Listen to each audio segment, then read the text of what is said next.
Well, good morning and welcome to Sunup. I'm Clinton Griffiths on this beautiful day in Oklahoma. We've got a great show for you today, frankly, because there's a lot going on right now in Oklahoma agriculture. From wheat that's heading out, to corn that's being planted, to calving season that's winding down. So why don't we start with crops this morning and Tracy McMurphy, who gives us some good tips on checking for pests. There's a few pests out there that producers need to know how to identify and be able to decide if they need to treat their fields. So here to talk to us about some of those pests and some of those collection techniques is OSU Extension Entomologist Tom Royer. Tom, good morning. Good morning. So what are some of the pests that producers need to be out looking for, and what crops do they need to be looking at right now? Well, I would say right now the theme is aphids. There's probably aphid activity going on in alfalfa, aphid activity going on in wheat that we're standing in right now, and aphid activity that's going on in canola crops, which are all crops that are actively growing right now and need to be taken care of. So as producers are going out into their fields, how do they need to be finding these aphids or looking for the bugs? Well, that's the trick.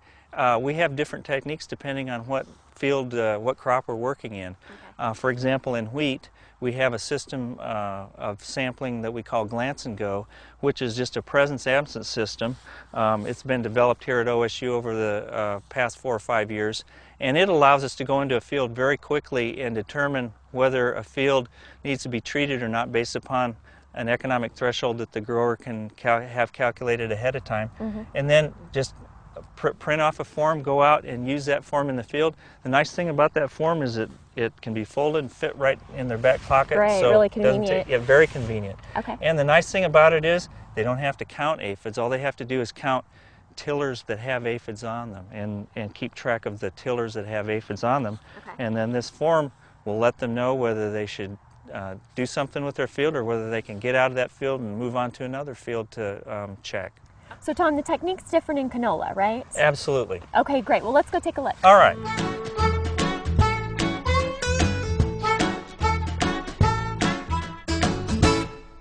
Okay, when we want to look for aphids in canola, what we're really looking for is how many of these racemes have aphids on them. So for a producer, they need to know a couple things. They need to know how to recognize an aphid, and then it's just very simple. They go along and keep a running tally of how many of these racemes, these flower heads, have aphids on them. And I believe that we use a threshold right now of 15%. So it's very simple. You just examine the top of the raceme where the flowers are, and look to see if there's aphids. Look at several, probably 3 or 4, maybe 5 at a given location, given stop, and keep a running total of that. And then we need to make sure that we go to other parts of the field so that we're getting a good representative sample of the whole field. Right. Because a lot of times aphids will be in hot spots, and then you might go into another area where there's no aphids at all. And we want to know what's going on in the whole field because we typically don't spot treat for aphids. We spray the whole field, so we need to know what's going on. So get a good cross section. Exactly. Okay, great. Are there any other things that we need to be concerned about in canola right now? Actually, we've had reports of diamondback moth being a problem in Major County and several of the northwestern counties of Oklahoma this year. Okay.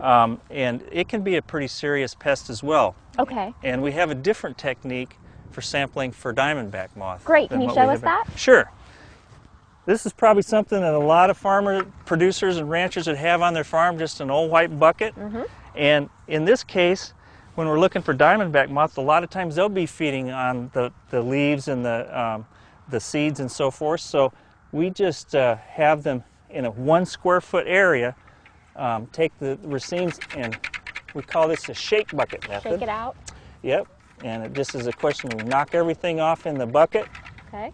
In a square foot area. We have to take at least 5 to 10 locations in the field so that we're again getting a good representative sample, and you just count the number that you're finding in the bucket. Okay. And then we take we look at 30 or 40 plants and get an estimate of how many.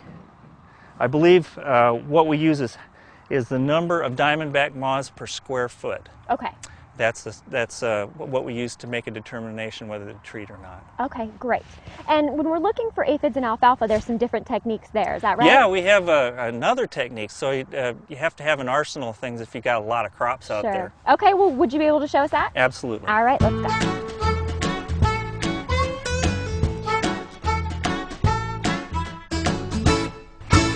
So Tom, we're out here to look at alfalfa, but if I'm not mistaken, this is not alfalfa, right? You're very observant. This is the closest thing we could come to alfalfa on the station. At least it's a legume. Okay. And but it looks like it's probably a winter crop out here.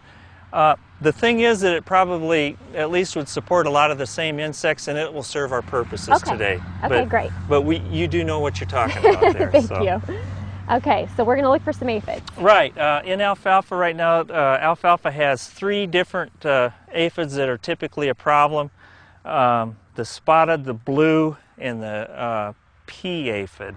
Okay. And this is the time of the year when they can start building up in numbers, and so it's really important for producers to be out there.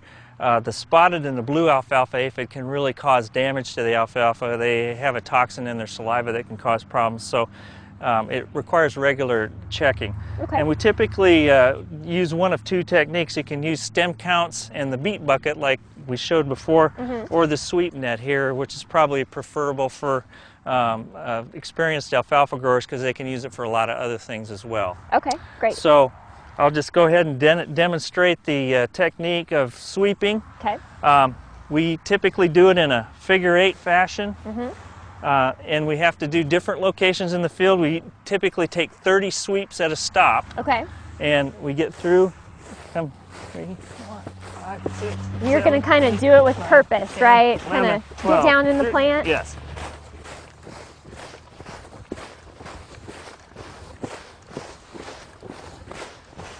Yes, it has to be purposeful. Okay. And then when we're done, we close it up. And you can tell if it's purposeful if we have a lot of green got some evidence gunk on there. That means we've swept it pretty hard. Okay. And then when we're done, we just start opening up and take a count on whatever we have. You should have a little bit of foliage in there if you're doing a good job of sweeping. And you start pulling that out. And of course, out here with this crop, there's nothing in it. But a nice that probably crop. wouldn't be the case. It probably wouldn't be the case in alfalfa. Okay, and you're going to do the several locations across your field, Yes. get a nice even distribution of your insect we want to make population. sure, yeah. Okay. It's always the case. We want to make sure that we're checking the whole field, getting representative samples so we don't make a decision just based on one hot spot. Right. We oftentimes like to try and avoid the edges of a field because you'll oftentimes see more insects along the edge of a field than you will out in the middle. So it's important to get in the field when we're taking samples. Okay.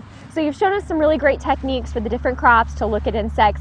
What do producers need? Are there resources out there for them to then start making treatment decisions? Yes. We have a series of fact sheets that we keep up to date every year with recommendations and suggestions if they need to control, how they go about making decisions on making control. And we also provide very current articles that we put into the Plant Soil Sciences newsletter or the pest e-alerts, which are also available for anybody to use online. Okay, great. And we'll have links to those on the SunUp website. So great information. Thank you very much, Tom. Thank you.